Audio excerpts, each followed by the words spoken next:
Tirania de Aço capítulo 39 Ambições religiosas. Alguns dias se passaram, e agora era domingo. O dia em que o povo de Cufestein, alto e baixo, se reuniria para a missa, ou liturgia, como era conhecida nesta época. Atualmente, Adela estava do lado de fora da porta de Berengário com pouca esperança em seu coração enquanto se preparava para bater e fazer a Berengário a mesma pergunta que ela havia feito, desde que chegara a Cufestein. Ao contrário de Berengário, que era secretamente ateu, Adela era uma verdadeira crente no Evangelho e tinha a igreja em alta consideração. No entanto, toda vez que ela se aproximava do noivo para irem juntos ao culto de domingo, ele sempre tinha uma desculpa para não ir. Assim, ela estava começando a temer que ele fosse, de fato, um pagão ou um apóstata, uma condição que ela não podia aceitar. Hoje ela tinha uma determinação feroz de arrastar o homem que amava para a igreja e salvar sua alma potencialmente condenada. Como tal, ela suspirou pesadamente antes de bater pesadamente na porta do quarto de Berengário em que ele estava se exercitando. Berengar, você vai assistir à liturgia comigo? Tem sido muito solitário sem a sua presença. Para sua surpresa, a porta se abriu e Berengar tinha um sorriso no rosto. Ele esqueceu completamente que estava vestido apenas com suas roupas íntimas enquanto sua parte superior do corpo brilhava de suor, o que fez o rosto de Adela corar de vergonha. Ele levou um momento para perceber por que ela estava agindo de maneira tão tímida antes de perceber que seus olhos estavam fixados em seu abdômen em desenvolvimento. Ele rapidamente levantou um único dedo e fechou a porta enquanto dizia. Um momento quando voltou, o jovem Lorde estava vestido com uma camiseta branca de linho que grudava em seu corpo suado. Isso foi um pouco melhor e, como tal, Adela recuperou a compostura antes de fazer a pergunta em sua mente pela segunda vez. Berengar, você vai assistir ao culto de domingo comigo? Ela não tinha a intenção de deixá-lo brincar agora que ele abriu a porta. No entanto, o que realmente a chocou foi a aceitação imediata de Berengário de seu pedido. Claro. Hoje estou bem livre e adoraria assistir à liturgia com você. Isso foi bastante chocante para ela. Desde que ela chegou, ele nunca aceitou seu pedido de ir à igreja juntos, mas agora, de repente, ele concordou como se fosse uma coisa comum para ele fazer. Ele estava realmente sobrecarregado com o gerenciamento de suas atividades seculares esse tempo todo. Ela só se sentiu tola por duvidar das opiniões religiosas de seu noivo, a quem ela tinha em alta consideração. Berengar fungou antes de pedir à jovem, que parecia incrivelmente animada com o fato de que ele finalmente iria ao culto com ela. Apenas deixe-me me limpar um pouco, e eu vou encontrá-lo nos portões do castelo em um quarto de hora, ok? Adela rapidamente concordou com seu pedido antes de castigá-lo como se esperasse que ele fugisse no momento em que ela saísse de sua vista. Não se atrase. Berengário assentiu e sorriu. Pouco depois, Adela partiu, e Berengário abandonou sua fachada. Antes de murmurar baixinho, suponho que ela tem sorte de eu ter planos para a igreja. Depois, ele agarrou seu traje e foi para o banho, como prometido. Ele chegaria aos portões do castelo completamente vestido com roupas da moda dentro de um prazo de 15 minutos. O tempo todo, Adela estava esperando por ele na entrada com um sorriso brilhante no rosto. Berengar rapidamente agarrou a mão da menina e a conduziu até a igreja dentro da aldeia onde o resto de sua família já estava reunida. Quando chegou, notou que Lambert estava ao lado de Lindy, e Henrietta estava agrupada com seus pais. Lindy ficou com uma expressão chocada ao ver Berengário frequentar a igreja pela primeira vez desde que ela chegara. Ela não era particularmente religiosa, mas pelo menos fingia ser. Berengário costumava ficar calado sobre o assunto e evitava a igreja como se fosse o epicentro de uma praga. Ainda assim, a beleza celestial ficou bastante perturbada ao ver seu amante frequentando a igreja ao lado de sua noiva. Depois de cumprimentar sua família e amante, Berengário entrou na capela com Adela antes de ficar em posição de sentido enquanto o padre repassava seu sermão. Não havia muitos bancos nos tempos medievais e, como tal, a menos que um fosse velho ou fraco, eles geralmente ficavam no centro durante todo o culto. Enquanto Berengário contemplava os luxuosos ornamentos da capela em que se encontrava, ele não pôde deixar de zombar da visão. Evidentemente, a igreja aqui era bastante rica, mas ele nunca os viu no campo ajudando os aldeões de qualquer maneira caridosa. Ele não duvidaria se o próprio sacerdote principal estivesse desviando fundos para encher seus próprios bolsos. Afinal, a igreja era poderosa, rica e, mais importante, corrupta, especialmente nesta linha do tempo. Quando ele zombou da visão de quão embelezada era essa única igreja, isso não passou despercebido ao diácono, que era um jovem atualmente na última fase do caminho para o sacerdócio. Embora o próprio padre não tenha notado a reação de Berengário, o diácono não pôde deixar de notar. Terminada a cerimônia, Berengário pretendia inicialmente falar com o padre, afinal, ele queria estabelecer alguns laços com a igreja. Em particular, ele procurava um padre de mente aberta que pudesse se tornar útil no futuro. No entanto, antes que pudesse, foi abordado pelo diácono, que foi bastante cordial em suas maneiras. Meu Lord Berengar, esse é o seu nome, correto? Eu ouço muitas coisas boas da boca da paróquia sobre os seus muitos feitos. Você tem um minuto para conversar? Berengário estava bastante curioso porque o diácono se aproximava dele. Como tal, ele tirou um tempo de sua agenda lotada para ver o que esse suposto homem santo tinha a dizer. Berengar seguiu o homem até uma área isolada, onde começaram a conversar. O diácono era um jovem, possivelmente ainda mais jovem que Berengário. O homem tinha cabelo loiro curto e sujo e olhos esmeralda. Ele era o terceiro filho de um conde saxão e optou por se juntar à igreja em vez de disputar com seus irmãos para herdar as terras de seu pai. Essa decisão acabou sendo uma escolha sábia, considerando que a maioria de seus 5 irmãos sofreu acidentes terríveis depois que o jovem Deacon deixou sua família para trás. Como tal, ele era um homem que não só estava ciente da posição precária de Berengário, mas também o apoiava ativamente. Na verdade, ele era atualmente um membro da vasta rede de espionagem de Berengário em todas as terras de sua família. Nem mesmo Berengário conhecia as identidades de todos os passarinhos que relatavam ao seu amante as atividades de seus inimigos. O jovem estava ansioso para cumprimentar o filho herdeiro do barão, a quem ele já havia ajudado com grande esforço para combater os esquemas de Lambert. Como tal, curvou-se respeitosamente diante de Berengário e disse sua parte. Meu senhor, duvido que saiba quem sou, mas sou um dos muitos membros de sua teia de intrigas, e sei por que está aqui. Você procura estabelecer laços com a igreja, correto? Berengário ficou chocado que um diácono pertencesse à sua rede de agentes e, como tal, procedeu com cautela. Testando o jovem Deacon com uma pergunta que apenas alguém diretamente subordinado ao seu espião mestre saberia a resposta. Temo que a dela nunca tenha mencionado você para mim. O diácono era um homem brilhante e soube imediatamente que estava sendo testado por Berengário. Se ele fosse falso, provavelmente acenaria com a cabeça e reconheceria a dela como sua chefe de espionagem. No entanto, esse não foi o caso. Em vez disso, o jovem sorriu e deu a resposta correta. Engraçado, lembro-me de falar com uma jovem de cabelos loiros avermelhados e olhos azul celeste, sem mencionar seu busto magnífico. A expressão de Berengário era indiferente, mas ele estava muito animado por já ter um membro da igreja trabalhando para ele nas sombras. Como tal, ele apertou o ombro do homem e pediu desculpas por seu teste. Peço desculpas pela minha grosseria, parece que você realmente é um apoiador meu. Nunca se pode ser muito cuidadoso hoje em dia. Qual é o seu nome?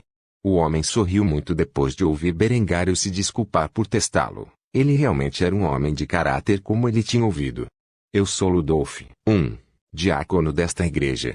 Berengário caminhou pela área com Ludolf e pegou um cálice de ouro. Mais uma vez, ele decidiu testar o jovem diácono e ver se ele poderia se encaixar em seus planos para o futuro.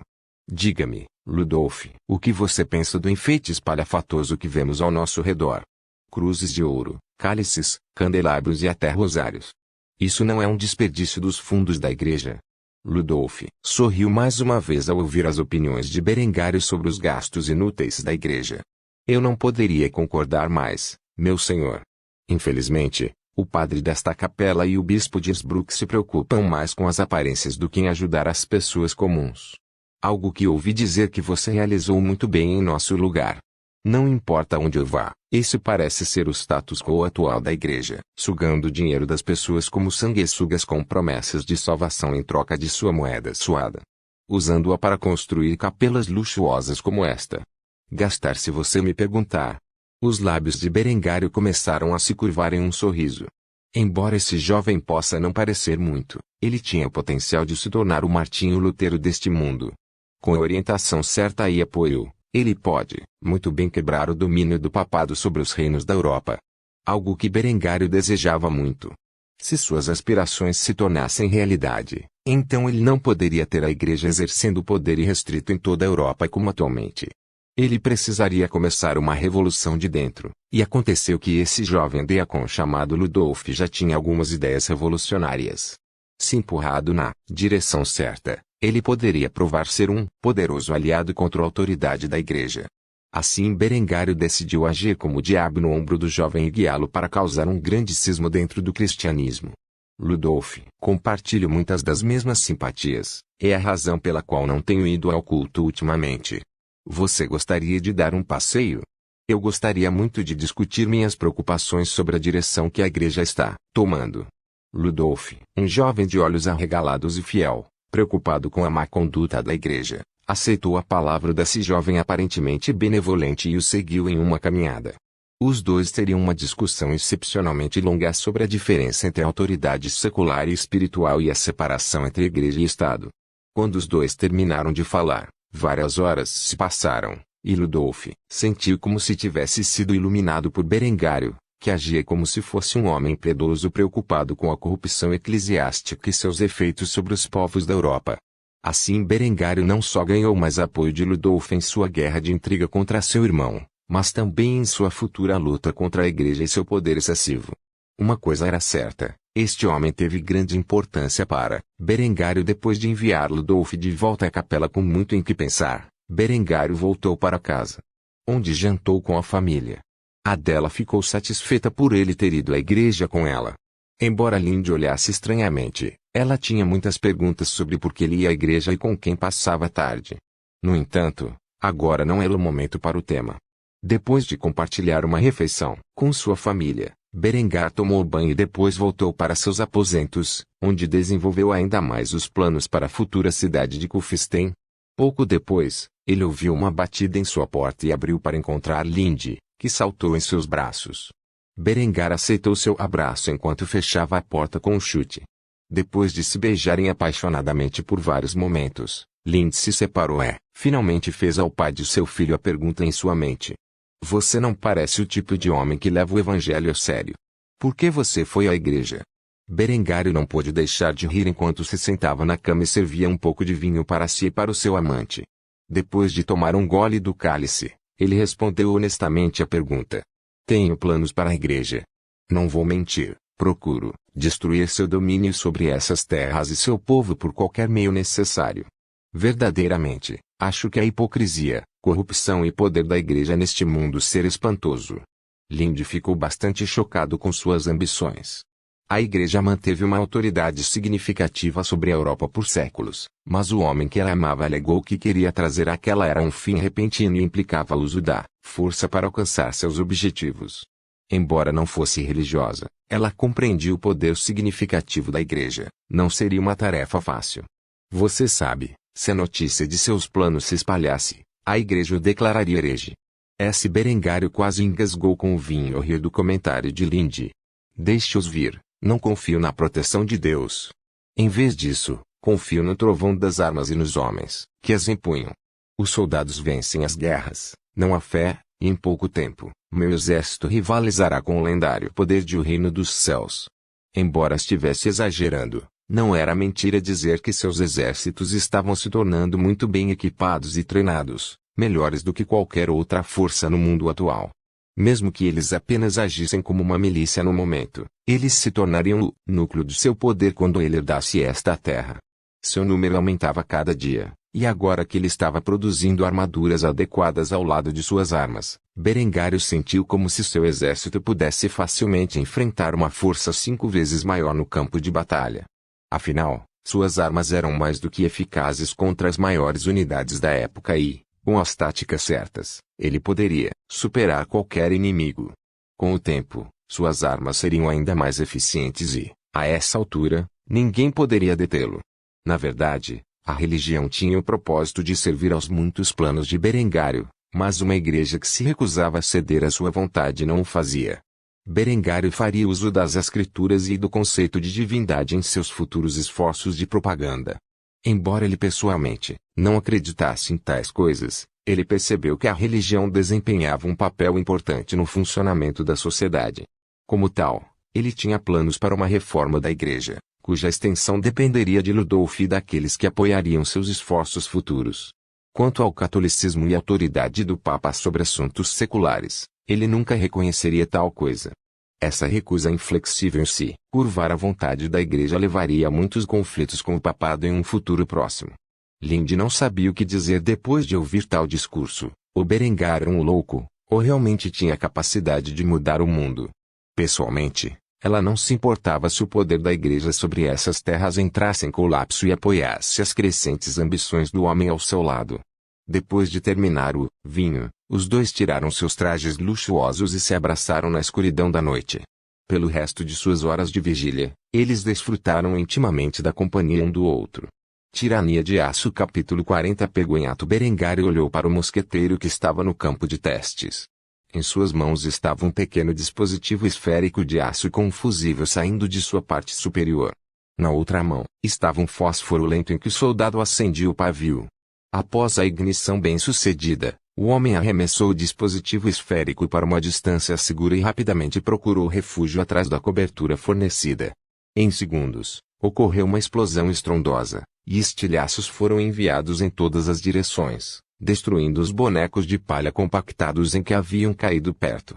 Depois de uma cena tão chocante, o som de palmas lentas pôde ser ouvido de longe quando Berengário mostrou seu sinal de aprovação da nova arma. O que acabou de ser testado por esse bravo homem foi o protótipo de uma granada de mão. Não demoraria muito para que ele pudesse enviar estes para suas tropas em grande número e estabelecer granadeiros em suas fileiras. No entanto, essa arma de guerra revolucionária não foi a inovação mais empolgante testada até hoje. Eckhart estava cheio de expectativa quando a equipe de artilharia carregou um dispositivo de aparência estranha no cano do canhão 1417 Pattern 12 LB. O velho cavaleiro rezou para o pai acima no céu para que este dispositivo funcionasse sem problemas. Após um carregamento relativamente suave do canhão, a pólvora foi exalada e o canhoneiro usou a coronha para acender o pavio. Depois de alguns momentos, o rugido familiar do canhão de 12 libras ecoou no ar. No entanto, o que realmente surpreendeu aqueles que tiveram a sorte de assistir a esse teste secreto foi que, quando o projétil caiu, explodiu com um impacto em muitos fragmentos, enviando fragmentos de aço em todas as direções. O resultado foi muito mais destrutivo do que a granada de mão, que foi testada anteriormente. Desta vez, um trovão de aplausos se ergueu dos espectadores enquanto observavam uma nova era de artilharia nascendo diante de seus olhos. Berengário tinha um sorriso malicioso no rosto. Ele finalmente conseguiu. Ele havia criado o primeiro projétil explosivo. Embora a bola sólida ainda tivesse seus usos contra a infantaria, nada era mais devastador do que projéteis explosivos. Na linha do tempo de sua vida anterior, o projétil explosivo não foi inventado até o século XVI. No entanto, o projétil que ele estava usando atualmente foi modelado após aqueles utilizados pelo canhão Napoleão de 12 LB pelas forças da União na Guerra Civil Americana. Era um shell muito mais eficiente do que os projetos anteriores. Eckhart saudou Berengário e o parabenizou por sua mais nova inovação. Com isso, sua milícia ficou ainda mais temível do que há um mês na Batalha da Cidade Mineira. Comandante, deixe-me ser o primeiro a parabenizá-lo pelo sucesso deste projeto verdadeiramente revolucionário. Com esses projéteis, nossa artilharia dominará os campos de batalha. Berengário sorriu e retribuiu a saudação ao seu segundo em comando. No entanto, uma coisa estava visivelmente ausente de suas forças: o terceiro ramo que compreendia todos os exércitos modernos durante séculos. Cavalaria. Embora ele não fosse capaz de criar cavalaria para sua milícia até depois de assumir a posição de seu pai, ou como regente ou como o próprio barão. No entanto, esta foi realmente uma ocasião monumental. Com projéteis e vasilhas sendo disparados de seus canhões de 12 libras, ele poderia engajar forças muito maiores que as suas no campo de batalha. À medida que sua milícia completava seu treinamento e se equipava com melhores equipamentos, Berengário acreditava que não demoraria muito para que pudesse começar sua conquista da Alemanha. Pode levar alguns anos para ele suceder seu pai. Aos seus olhos, o barão de Kufstein provavelmente não sobreviveria à guerra que se aproximava. Quando a guerra terminasse e os vários poderes feudais do reino se esgotassem em um conflito sangrento, ele renasceria das cinzas e reivindicaria seu exército superior. Por direito de conquista, Um dia, ele seria imperador do povo alemão. Depois de testar as novas armas, Berengar queria que fossem produzidas em massa o mais rápido possível. Como tal, ele colocou em ordem de prioridade. Ele teria sua artilharia treinada para usar os novos projéteis de forma eficaz e estabeleceria a mais forte elite de suas forças de infantaria em granadeiros. É claro que todas as operações com armas eram estritamente confidenciais. Como tal, eles teriam que usar o novo campo de teste que Berengar havia montado, fora da vista de olhos indesejados. Depois de testar as armas com sucesso e dar suas novas ordens, Berengar voltou ao castelo, o que demorou um pouco, visto que ele teve que viajar de sua instalação secreta de testes.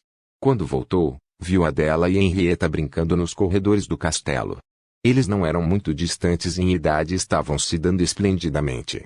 Por outro lado, Lindy tinha uma relação tensa com Henrietta. A menina tinha uma boa intuição e tinha a sensação de que algo estava acontecendo entre a noiva de Lambert e Berengar. Um senso de intuição que os homens da família desesperadamente pareciam não ter. Como tal, a pequena Loli fugia constantemente de Lindy sempre que tentava se dar bem com a família. Claro, o relacionamento mais tenso de Lindy foi com a mãe de seu Berengário, Gisela. Gisela era uma baronesa astuta e orgulhosa que há muito suspeitava de um caso entre Berengar e Lindy, praticamente desde a primeira noite em que Lindy chegou ao castelo. No entanto, ela viu como Lindy tratou Lambert e viu esse segredo sujo como uma maneira de quebrar o noivado de seu segundo filho. Se Berengário quisesse que um amante o segurasse até que se casasse com Adela, então ela permitiria seu egoísmo, contanto que pudesse usá-lo mais tarde como meio de se livrar da jovem megera de uma vez por todas. Embora ela não estivesse ciente de toda a extensão do abuso de Lindy contra Lambert, ela poderia dizer que era no mínimo um relacionamento verbalmente abusivo e doentio. Especialmente desde a noite da cerimônia de noivado de Berengar e Adela e as supostas ações em que Lambert se envolveu. A crescente proximidade entre Berengar e Lindy sob pretexto da transação do conde Lothar não aliviou a animosidade da baronesa em relação à jovem. Berengário estava ciente de como sua mãe olhava para os dois e há muito sabia de suas suspeitas, porém enquanto sua mãe não interferisse, ele não diria nada a ela sobre seu relacionamento com sua amante. Claro, se Gisela soubesse que Lindy estava grávida do filho de Berengário, ela faria tudo ao seu alcance para separar os dois. Quando Adela viu que Berengário havia voltado para casa, correu até ele e o abraçou. Berengário respondeu a isso acariciando sua cabeça suavemente. Era bom ter duas mulheres com personalidades completamente diferentes para cuidar dele.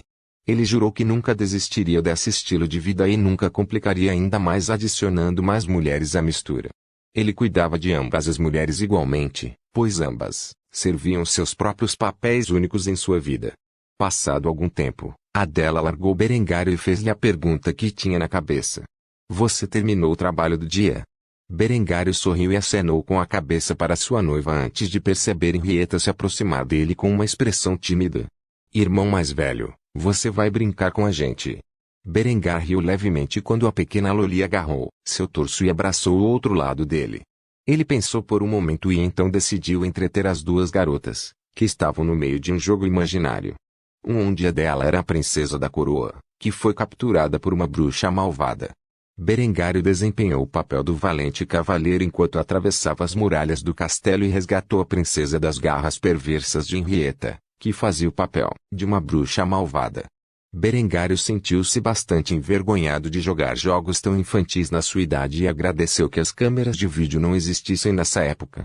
Ele não conseguia imaginar como a internet o rotularia se essa cena fosse postada em algum site de compartilhamento de vídeos de sua vida anterior. No entanto, depois de resgatar a princesa e matar a bruxa má, Berengário pegou Adela em um transporte de princesa e caminhou pelo castelo com ela. Para sua surpresa, ele recebeu uma recompensa que não esperava. Quando Adela gentilmente o beijou nos lábios, seu rosto começou a ficar vermelho de vergonha e ela desviou o olhar enquanto estava em seus braços e murmurou sem jeito. Oi. A essa altura, até Berengário se sentiu constrangido, pois não estava mentalmente preparado para tal coisa. Ele não sabia o que dizer, então escolheu uma frase brega e sorriu para Adela e disse em um tom sério. Eu sempre vou te proteger, minha princesinha.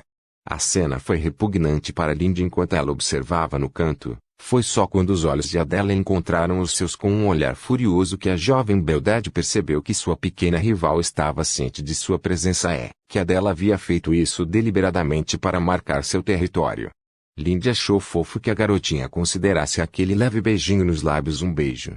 Obviamente, Lindy teria que deixar sua própria marca em Berengar mais tarde naquela noite para compensar isso.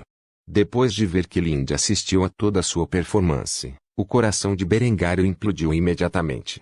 Ele sinceramente esperava que ninguém estivesse assistindo o que seria considerado uma atividade potencialmente ilegal em sua vida anterior. No entanto, ele foi pego em flagrante por sua própria amante. Ele nunca iria viver este momento para baixo, e ele poderia dizer pelo sorriso no rosto de Lindy que ela iria manter este momento acima de sua cabeça para sempre. Berengar tentou acalmar a situação e fez uma pergunta importante a Lindy, que imediatamente recebeu os olhares das duas meninas. Você gostaria de se juntar a nós, Lindy? A beleza celestial imediatamente zombou da ideia e olhou para dela. Não, obrigado Berengar. Há muito que amadureci além da necessidade de jogar esses jogos infantis. Um conselho: se você continuar jogando jogos como este com as meninas, as pessoas podem pensar que você é um pervertido. E com isso dito, Lindy se virou e foi embora com uma expressão presunçosa no rosto. Antes que Adela ou Berengário pudessem formar uma resposta, ela já havia dobrado a esquina e estava fora de vista. O casal então se entreolhou sem jeito enquanto Adela ainda estava nos braços de Berengário. Henrietta, é claro, estava deitada no chão fingindo ter sido assassinada, mas ela ainda conseguiu ouvir a conversa, e seu desdém por Lindy cresceu ainda mais como resultado. Após a partida de Lindy, houve um silêncio constrangedor por um tempo antes de Berengário finalmente soltar Adela de seus braços. Sentindo-se envergonhado com toda a situação, o jovem coçou a parte de trás da cabeça antes de encerrar a noite. Acho que devemos terminar aqui. Podemos jogar de novo em outra hora. Essa Adela sentiu, ela também ficou bastante envergonhada depois das palavras duras de Lindy. Por outro lado, Henrietta estava fazendo beicinho. Ela queria brincar um pouco mais com seu irmão mais velho e sua futura cunhada. Era raro que ela pudesse jogar com Berengário nos dias de hoje. No entanto, ela concordou com suas condições. De qualquer forma, ela manteria seu irmão mais velho em sua palavra de que eles definitivamente jogariam juntos mais tarde. Depois, Berengário jantou com sua família. Foi uma conversa civilizada, e havia menos animosidade entre ele e Lambert do que de costume. Berengário sabia muito bem que Lambert estava tramando uma conspiração contra ele. Afinal, fazia tempo que Berengário não recebera o título de regente, e Lambert ainda não havia atuado. O que Lambert não sabia é que Berengário também estava conspirando contra seu irmão. Seu plano não apenas atrapalharia a trama de Lambert, mas também eliminaria ativamente um dos maiores aliados do garoto. Depois do jantar, Berengar escapuliu para a cidade onde entrou hoje em seu laboratório químico recém-construído. Esta noite ele completaria a produção de arsênico branco, o que lhe permitiria iniciar sua trama para assassinar o marechal de seu pai, que era um fervoroso defensor de Lambert. Claro, ele tinha que confirmar tal coisa antes de agir precipitadamente. Enquanto alguns de seus espiões estavam adquirindo os materiais para criar arsênico, outros estavam reunindo informações sobre qualquer possível aliança com Lambert. No processo, Berengar descobriu a trama de Lambert para agir contra Berengar, e incriminá-lo e sua milícia por vários crimes, e usar o marechal como testemunha. Infelizmente para o adolescente, o marechal logo ficaria muito doente e morreria deste mundo. Berengar começou a rir sadicamente ao ver o arsênico em pó que foi criado da noite para o dia. Ele daria a seus muitos espiões instruções estritas para misturar o vinho do marechal com o veneno em pequenas doses. Durante a próxima semana, uma vez que o homem ficasse terrivelmente doente, Berengário aumentaria a dose, efetivamente acabando com a vida do homem. No que dizia respeito a qualquer pessoa, o marechal teria adoecido e falecido da referida doença pouco depois. Mesmo que alguém esperasse um assassinato, ninguém seria capaz de prová-lo. Simples assim, Berengário levou esta guerra de intrigas para o próximo nível. Lambert logo seria deixado sozinho, sem qualquer apoio, e quando Berengário finalmente tivesse seu irmãozinho canalha por sua solidão e autoridade para buscar a justiça, então, depois de distribuir o veneno para seus assassinos, Berengário voltou silenciosamente ao castelo. Ele garantiu que sua ausência passasse despercebida. Quando ele finalmente voltou, ele viu a visão familiar de Lindy esperando por ele. Ela imediatamente correu para seus braços e o beijou apaixonadamente, como se estivesse tentando remover a marca que a dela havia deixado anteriormente. Assim, Berengar e Lindy passaram o resto da noite curtindo o abraço apaixonado um do outro. Por favor, certifique-se de verificar meus outros romances.